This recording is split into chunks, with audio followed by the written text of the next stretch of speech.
Later in this course, we're gonna concentrate on designing for folding cartons because that's the simplest way to get started with tools that you already know. But let's take an overview of the various kind of packaging. Of course, you have bottles for containing liquids, and then for substances such as gels and creams, that's more appropriate to use tubes so you can squeeze the content out. And we are all familiar with milk bottles and juice bottles, so these usually plastic with little screw lids, and then more elaborate containers with dispensers for products such as cleaning products.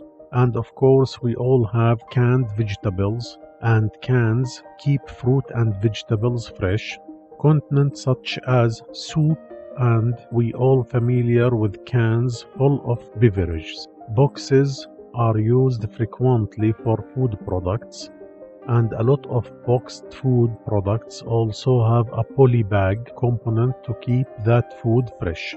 Boxes contains a huge variety of contents, everything from food to electronics to building materials. And then bags such as poly bags that are used for snack items, foil components, and bags that are sealable also for food items, and even cloth bag for building materials such as cement. All of this is packaging.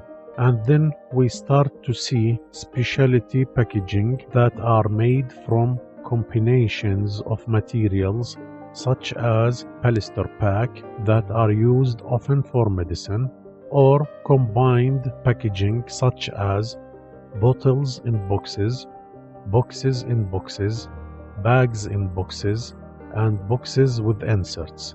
Really, when you look around you, packaging touches everything you do and everything you bring to your house.